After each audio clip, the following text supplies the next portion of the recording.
when we're working on synthetic division, there are a few things I just want to kind of talk about first. Um, the first thing is we call it synthetic division, but we actually don't do any dividing.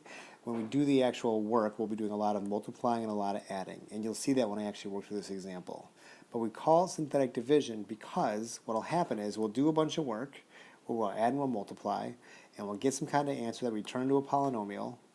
And we're calling it division because if we take that polynomial answer that we got and we multiply it by what we divided by, we'll get the original problem back. So to be as specific as I can, in this problem, which I'll do in a minute, we're asked to divide this polynomial by this linear factor.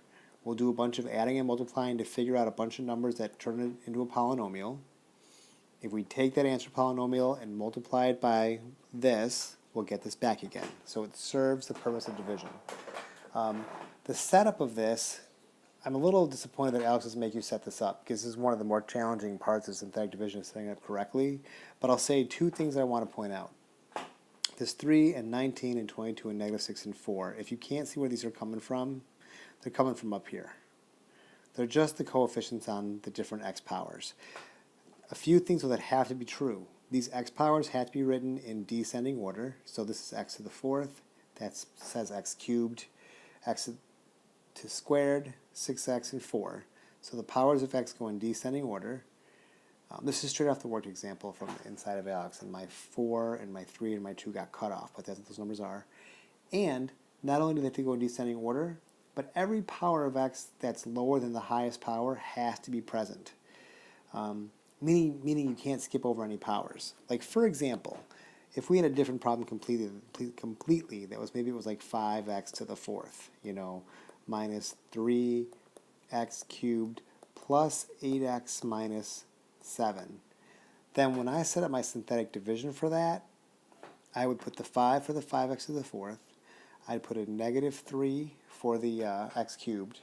But if I go straight to an 8, that's going to be a problem, because this is for x to the fourth, this is for x cubed. I need this because there's no x squareds, but I got to hold the place. That for the x term, and then that for the constant.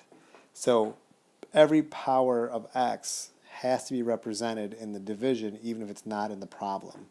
I don't know if Alex is going to try and trip you up with that or not, but it's definitely something that I would spend a lot of time on if we were learning this in class. So that's the other thing I want to point out about the setup. And again, Alex doesn't trouble you with this, but synthetic division only works if our factor is linear, like if it's like an x plus 2 or an x minus 5 or a 3x minus 4.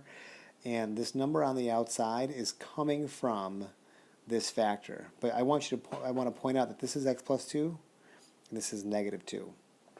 So what goes on the outside of this division is always whatever value of x makes this 0. And I want to be careful. It's not just the opposite of this number. It's almost always just the opposite of that number, because I often give you things like x minus 3 or divide by x plus 5. And so then you would just use a positive 3 on the outside or a negative 5. But, I've done problems where they want you to divide by 2x minus, 7. And then my number on the outside is whatever makes this 0.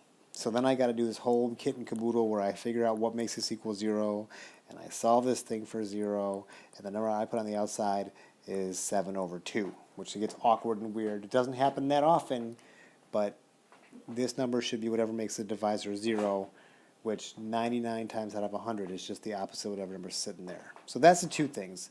The numbers on the inside definitely come straight out of this problem, just as they are, no sign changes whatsoever. If you jump over a power, you have to put a 0. Alex is not going to worry you with any of this stuff. It kind of makes me sad. And the number on the outside definitely needs to be the 0 of that linear factor. So now let's go through and see how it actually works.